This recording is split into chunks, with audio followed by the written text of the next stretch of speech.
Welcome to the audio excerpts of special seminars and conversations with Nolan Narula on gettingpositivekarmanow.com.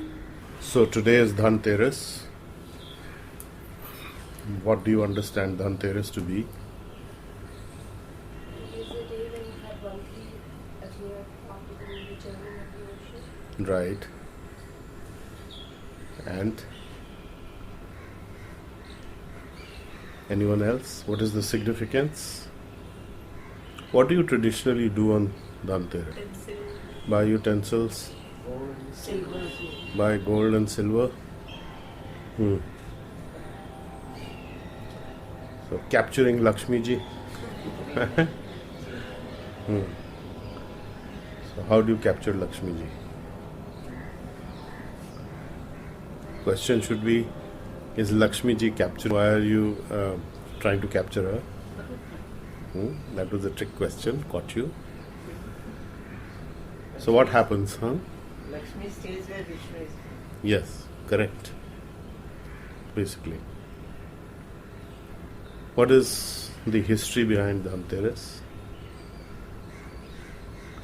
Just family tradition, something? Okay, so we'll do a little meditation on this. But this is going to be a different meditation. So to invoke the knowledge, we will first chant 2 mantras. And then I will discuss the origins of this Dhanteras tradition, and then we will be better positioned to be able to understand what is actually involved. Krishna Chaitanya Prabhu Nityananda Shrivasadi Gaur Bhakta Vrinda Shri Krishna Chaitanya Prabhu Nityananda Shrivasadi Gaur Bhakta Vrinda Shri Krishna Chanda Shrivasadi Gaur Bhakta Vrinda. Now we will chant the Maha Mantra and you can all chant with me. Hare Krishna, Krishna Krishna, Hare Hare, Hare Ram, Ram, Hare Krishna, Krishna Krishna, Hare Hare, Hare Ram, Ram, Hare Hare. Hare Krishna, Krishna Krishna, Hare Hare, Hare Ram, Ram, Hare Hare. So the Mahamantra, where it is referring to Ram, is also referring to Rama Devi. Rama Devi. Rama Devi is the innermost pleasure potency of Krishna. And Rama Devi also was generated from the churning of the ocean. So that is a very interesting significance. How did the churning of the ocean event take place? Oh, your birthday. How old are you then? 8. Congratulations. You made it. So wonderful. Thank you. Great. So, in the 5th Manvantara, which was the Raivata Manvantara, this event took place. And the event took place because of some very interesting things that happened. And that was that Durvasa Muni, who is an expansion of Lord Shiva, he's a radical rishi type of a personality, very powerful, very easily displeased, and takes offense very quickly, and at the same time he is kind because he is an expansion of Lord Shiva. But in this narrative he fulfilled some purposes of the divine, and although he appears to be a little over the top, he wasn't really. Because only 2 people can actually see Vishnuji, Kshirodaksha Vishnu. That is Lord Brahma and Lord Shiva. The other demigods only see him as light. So whenever they approach the Kshirodaksha ocean or they want to approach Lord Vishnu, they have to go through Lord Brahma, and only Lord Brahma and Lord Shiva can actually see the form of Krishna or Vishnu. So Durvasa Muni was passing by where Lord Indra was on his elephant. And Durvasa Muni felt a lot of affection and love for Indra just spontaneously, and so he took a garland from his neck and he presented it to Lord Indra. Now Lord Indra is very wealthy, he is the head of the demigods, and with wealth and position and power, what comes else? Arrogance. So he became very arrogant and he decided, oh, this is not worth my putting on my neck, I will put it on my elephant's trunk. So he put it on his elephant's trunk. Now the elephant, not knowing better, he just flung it off and trampled it with his feet, and Durvasa Muni got furious. How dare Indra disrespect me, my gift to him, which I have given out of love and affection. I curse him to become poverty-stricken instantly, lose all his wealth, power and position. And bang, that was it. So Lord Indra lost his wealth, power and position instantly. And the demigods, as you know, are constantly in a battle from time to time with the demons. And the demons saw that they were weak and they were attacking them, and so they were hard pressed. Now there was no Lord Indra, they lost their opulence, they lost their wealth, the demigods became poor, so to speak, in power and wealth, and the demons were highly victorious and thrashing the daylights out of the demigods. So the demigods were in very bad shape, so licking their wounds, they didn't have anything else to put, I suppose, so they licked their wounds and they went off to who else but to Lord Brahma. Kindly save us, we are in trouble, this has happened, Lord Indra has been cursed by Durvasa Muni and we've lost all our wealth and position and power, and what do we do? Kindly help us. So then Lord Brahma, he approached the Kshirodaksha ocean, and he, with all the demigods in tow, and then he prayed, and they all prayed that please help us. The whole universe is suffering because the demons are in charge now, more or less. They've taken over everything and they are oppressing the whole universe, and it's too much pressure, it is too much demoniac rule going on, and can you please help us and save us so that we can help mankind, all of the creatures in creation. So Lord Brahma said that you are very powerful, you appeared in the form of Ajit, who is the tortoise incarnation, also known as Kurma, and in that, can you help us somehow in this whole ocean of misery that we are in? Now, everything is originating, all life is originating from the oceans, actually, from the sea, from water, which is considered to be both the perspiration and the generating potency of Vishnu. So in one sense it is also his semen, which is got the generating power. So it's a very, very powerful potential that is there in the ocean. So they were referring to that somehow some qualities that we can then use to help everybody and recover our lost balance of power.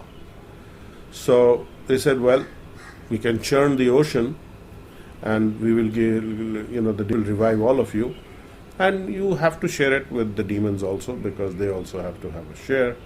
And so then he took the form of the tortoise, the Kurma avatar, and many things the divine is simultaneous. So how to churn the ocean? They said, well, we will get Mandira mountain, which is a huge mountain, and we will use that. And how will that churning happen is we will get Vasuki, the big serpent. So now when Krishna came on Garud, Vishnu came on Garud, now as long as Garud is there, Vasuki can't appear because Garud will eat him up. So that the sent Garud back, please go from this place, I will call you when I need you. And then we get Vasuki the serpent and the Mandira mountain, and then the Lord took form of the tortoise, which was 1000 yojanas long. So 1000 yojanas means 800,000 miles. So that was the size of his back. And he had an itch in his back. So Mandira mountain was placed on that itching place, and Vasuki was used, and they were churning. This happened after the demigods and the demons tried to do this on their own with the Mandira mountain, and then because of the weight of the Mandira mountain, they actually sank into the ocean. So then they again appealed to Vishnu and then so on to Lord Brahma. So that's how the form of the tortoise. And many things were generated. A lot of poison was first generated, and then Lord Shiva was requested to neutralize the poison, to hold it, otherwise it would be very disastrous for all concerned.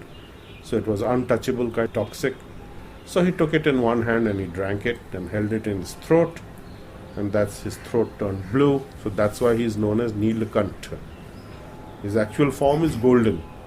When you see some pictorial depictions of Lord Shiva, you see him as blue, but he is not blue.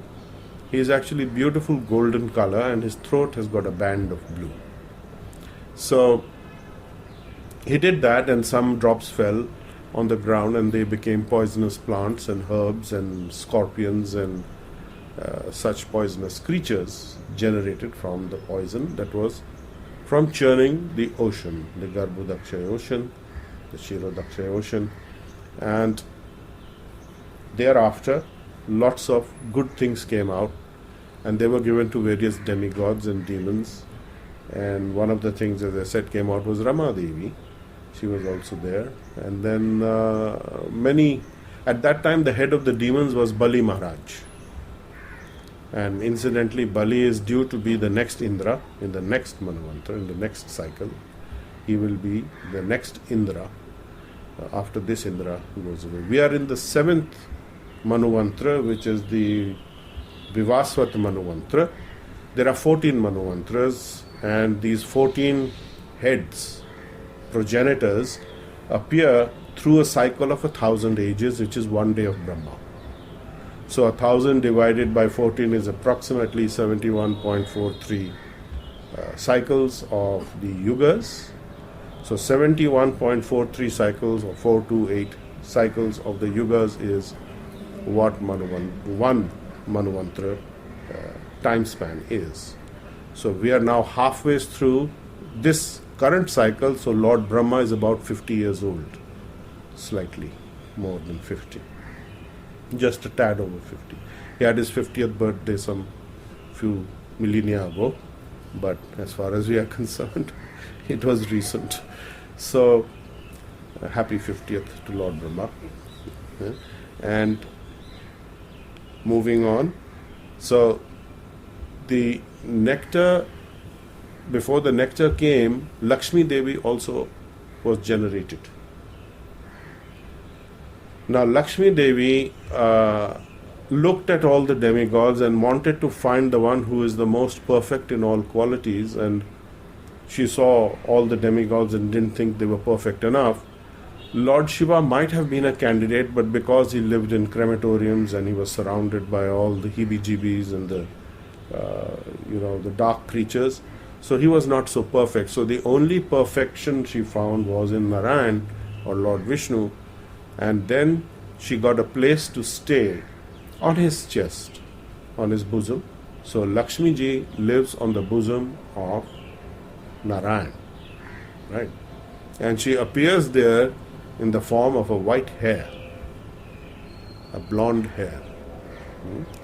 And from there, wherever the divine is facing, Lakshmi ji is also looking. So therefore you get the benefit of Lakshmi ji on a constant basis if you are focused constantly on the divine form.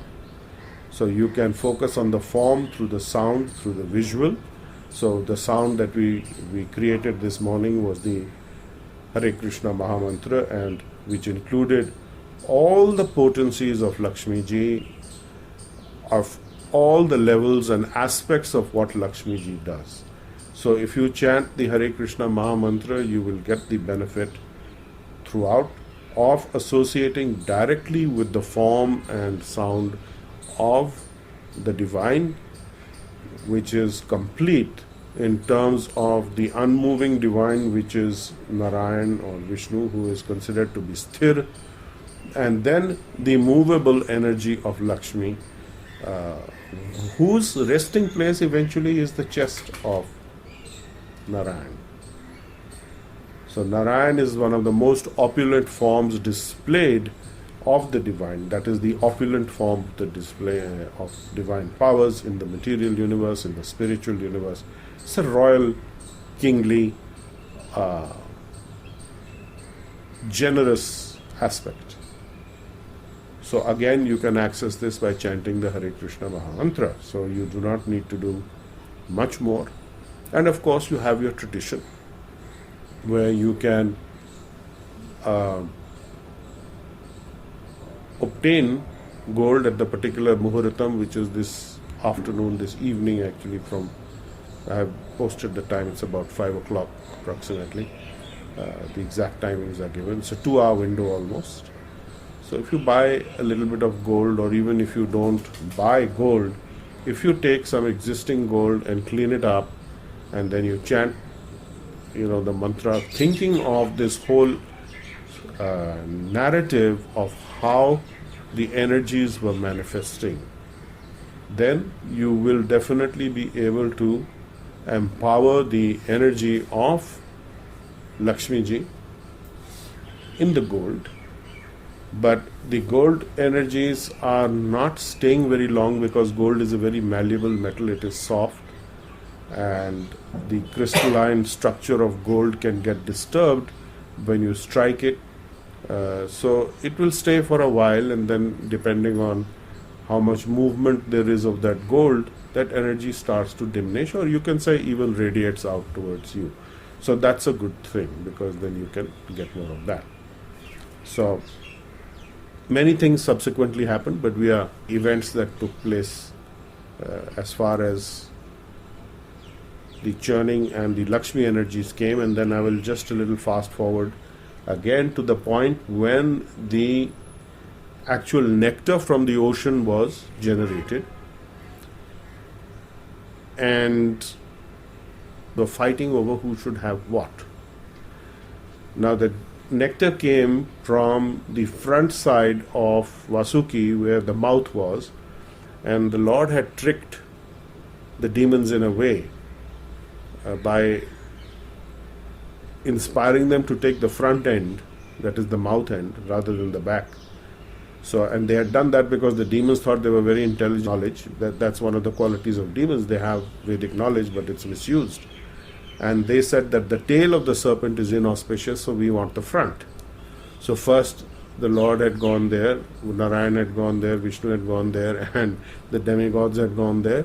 So then they said, no, we don't want, you take this.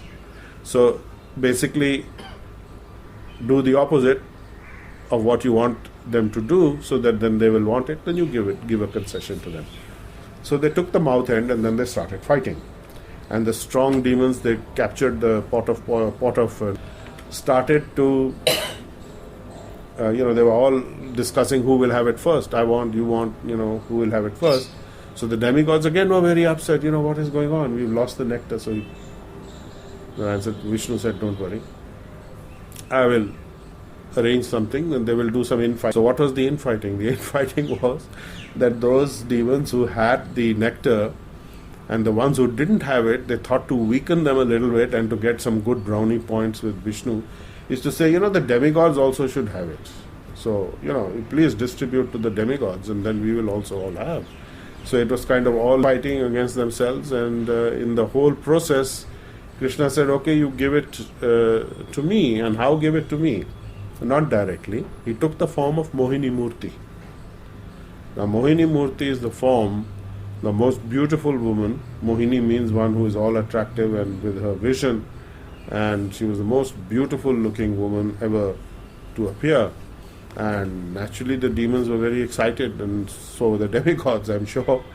And the demons wanted to associate with her. So she said, well, instead of you boys fighting, why don't you boys give me the poison? Why don't you boys give me the nectar and I will distribute to all of you. So they said, yeah, fine. She's an uninterested party. She's a lovely woman. We all know we can trust women infinitely, can we not? They are such nice, warm-hearted people. So they have our best interest at heart. So why not this beautiful woman? She's here to serve us. After all, that's her job. There's demoniac thinking going on. So yes, sure, please take this nectar and give it to us. So she took the nectar and she started walking away, and then Lord Shiva got very excited sexually. And he started chasing Mohini Murti. So she led him all over the universe. And he kept running behind her, and in the process, because he was sexually excited, he dropped a lot of semen. And that semen, wherever it hit the ground or the water, it turned into mines of gold and silver. And that is what you are actually capturing when you capture the gold and silver. It is actually the seminal emissions of Lord Shiva, which you are now hoarding and storing in your safe places, giving it a lot of value. So, sounds a bit odd, doesn't it? So, anyway, gold transmutes the negative, it deflects the negative, and it processes the negative to create positive. That is the potency of Lord Shiva, even in something like gold and silver. So silver is of course reflective of negative energy, and gold is the transmuting aspect of it. So when a lot of gold is there, it deflects and processes negative to keep the wearer of the gold protected. So that is the significance of gold. Otherwise it has no use whatsoever. These are the uses of gold. And of course it has historically served as a storehouse of liquid value that usually doesn't lose value over a very long period of time. So people have been putting their wealth into gold also historically for a long time. So this is the aspect of Dhanteras. And how the Dhanteras, I neglected to mention that when the churning took place, Lord Dhanvantari appeared, who is a plenary portion of Lord Vishnu. And he is a very powerful, handsome looking man. And the demons stole the nectar from Dhanvantari. We can say stole, or maybe he allowed them to take it for this whole event to take place. So he is the master or the origin of all physicians and healers also. So for you, Dhanvantari is not, or Dhanteras is not just a celebration of wealth or Lakshmi ji. That is a very small part of it. As you are all healers, the Dhanvantari day is a day to approach Lord Dhanvantari, who is the master of all physicians, and the physician of all physicians is Vaidyanath, Lord Shiva. So this is the lineage that all healers are actually coming from Lord Vishnu. So your healing potencies are confirmed. We have said many times that they come from the divine source of all sources, from the Vishnu levels and beyond. And you also have aspects of Lord Shiva, who is the material, you can say, transformed energy of Vishnu. So when the divine nature comes in contact with material nature and allows itself to be touched by material nature, it transforms to Lord Shiva. Shiva meaning the all-auspicious one. So this is the history, and this has been the meditation that you need to focus on and understand that this is actually a healing meditation. So Dhanteras for you always must be a healing opportunity and a healing meditation. You've been listening to a discussion with Nala Narula on www.gettingpositivekarmanow.com.